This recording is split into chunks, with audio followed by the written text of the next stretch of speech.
Shalom, bien-aimés dans le Seigneur. Grande est notre joie de nous retrouver pour notre dernière méditation de la semaine au pied du Grand Roi.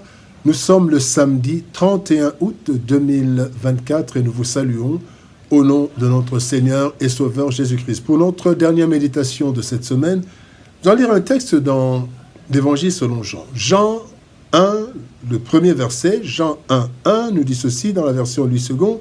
Au commencement était la parole, et la parole était avec Dieu, et la parole était Dieu. Parole de vie 2017 nous dit, au commencement, la parole existait déjà. La parole était avec Dieu, et la parole était Dieu. La parole éternelle. La parole éternelle, tel est le thème de notre méditation de ce samedi 31 août 2024. Bien-aimés dans le Seigneur. La parole est un mode d'expression qui fait ressortir la pensée ou la volonté. Et c'est ainsi que Dieu a tout créé par sa parole. Ainsi que nous pouvons le lire dans Jean chapitre 1er, toujours, verset 3, il est dit « Par elle, donc par la parole, Dieu a fait toutes choses et il n'a rien fait sans elle. » La volonté de Dieu étant parfaite et sans résistance, toute parole de Dieu finit par s'accomplir, quelles que soient les circonstances, comme il est écrit dans Ésaïe chapitre 55, verset 11, « Ainsi en est-il de ma parole qui sort de ma bouche. Elle ne retourne point à moi sans effet, sans avoir exécuté ma volonté et accompli mes desseins. » Le texte de ce jour nous révèle que la parole a précédé la création. Et cette parole, c'est Christ, Jésus-Christ, parole faite chair. Selon Jean 1, toujours, verset 14, il dit « Et la parole a été faite chair et elle a habité parmi nous. » C'est Jésus-Christ. Cette révélation est capitale pour notre vie et notre foi. Savoir que Christ a précédé la création et que Dieu a tout créé et agit encore par lui. Ainsi, lorsque Dieu nous parle, cela est une assurance d'accomplissement. Voici les leçons que nous avons tirées de ce texte du jour. Première leçon, la parole précède tout. Exode chapitre 3, verset 14, il est dit, Dieu dit à Moïse, « Je suis celui qui suis. » Pas qui était, pas qui sera, je suis celui qui suis. Donc, je suis. La parole de Dieu ne peut être dépassée par les événements, car elle précède tout. En effet, il est écrit dans Lamentation chapitre 3, verset 37, « Qui dira qu'une chose arrive sans que le Seigneur l'ait ordonné, sans que le Seigneur ait fait sortir une parole ?»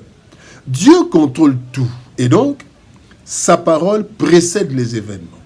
C'est ainsi que Daniel a constaté que Dieu avait déjà parlé au sujet de la captivité et de sa durée. Daniel chapitre 9, verset 2, la Bible dit, « Moi, Daniel, je vis par les livres qui devaient s'écouler 70 ans pour les ruines de Jérusalem, d'après le nombre des années dont l'Éternel avait parlé à Jérémie le prophète. » Et là, c'était même avant la captivité. Bien-aimé, Dieu n'a pas changé. Et aujourd'hui encore, il est « Je suis ». Et ainsi, il précède tout. Il a parlé pour chacun de nous. Ce que nous vivons n'est pas un fait du hasard, mais nous n'avions certainement pas pris garde.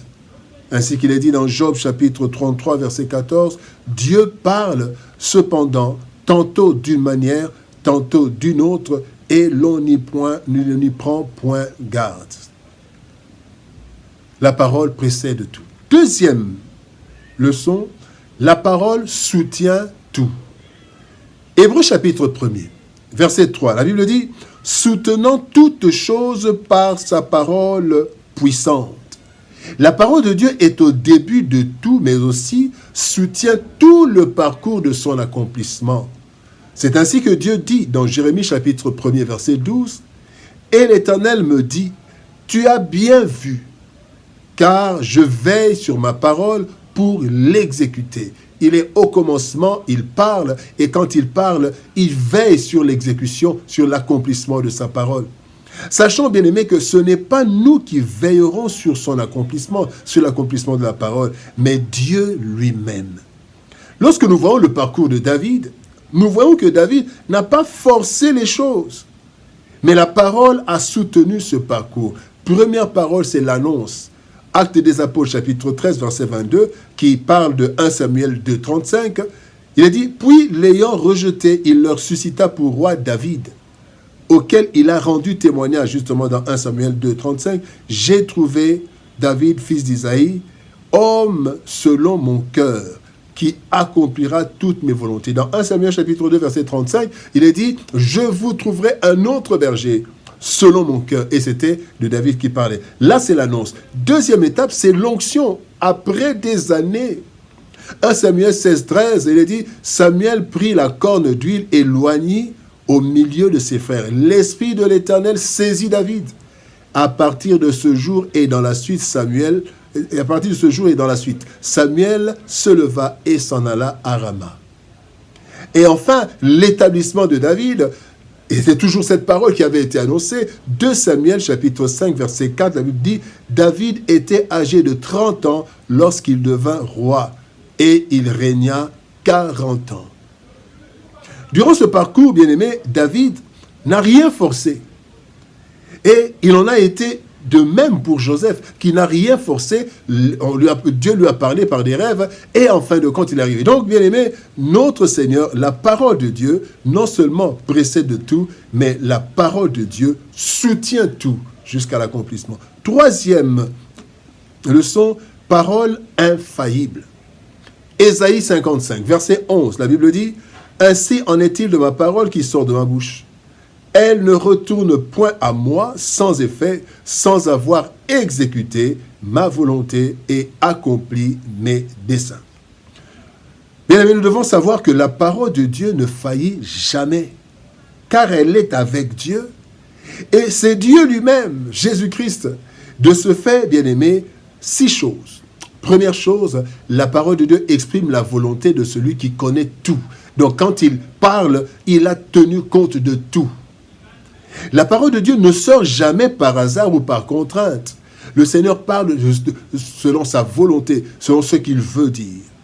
Troisième chose, Dieu qui a prononcé la parole, veille à son accomplissement. Même quand nous sommes distraits, mais Dieu veille à l'accomplissement de sa parole. Quatrième chose, les erreurs des hommes ne peuvent que retarder et non annuler la parole de Dieu. 5. Tous les efforts de l'homme pour la contrecarrer l'amènent à son accomplissement. Joseph, on a tout fait pour éliminer Joseph, mais chaque fois, ce qu'on faisait contre Joseph le rapprochait davantage de l'accomplissement de la parole, parce que Dieu avait déjà parlé. Et enfin, 3, Dieu, bien-aimé, accomplit. Dieu l'accomplit, il accomplit sa parole en son temps. Dieu accomplit sa parole en son temps. Bien-aimé dans le Seigneur, la parole de Dieu précède tout et assure son propre accomplissement. En effet, elle est au commencement de tout, en ce qu'elle est la source même de la création.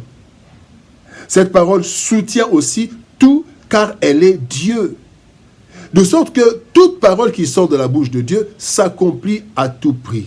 Cette parole, c'est Christ. Et voilà pourquoi, en Christ, nous sommes assurés du succès lorsque nous sommes à son écoute. Ainsi, tout ce qu'il dit s'accomplit, car il est au commencement de tout. Il est avec Dieu, il est Dieu. En méditant sa parole, bien-aimée, et en marchant selon cette parole, nos lendemains sont assurés, car Dieu maîtrise tout dès le commencement. Prions. Père, nous te bénissons et te rendons grâce, toi dont la parole s'accomplit toujours.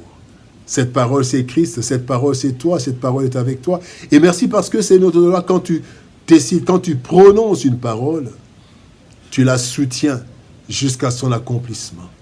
Ainsi, rien ni personne ne peut t'empêcher d'accomplir ta parole, d'exécuter ta parole. Merci Seigneur de gloire parce que tu nous convaincs, tu veux nous convaincre Seigneur de gloire et tu nous convaincs que Seigneur éternel, Dieu de gloire, ce que toi tu as dit sur nous, personne ne peut le détrôner. Merci de nous aider à nous attacher, à nous accrocher à cette parole, que nous ayons confiance en toi et nous verrons s'accomplir toutes les paroles que tu as prononcées pour nous. Au nom de Jésus-Christ, notre Seigneur et Sauveur, nous avons ainsi prié, Père. Amen. Bien-aimés dans le Seigneur, que Dieu nous bénisse. Shalom, au revoir, et par la grâce de Dieu, nous nous retrouvons le lundi pour une nouvelle semaine de méditation au pied du Grand Roi. Shalom, au revoir, bon week-end et à lundi.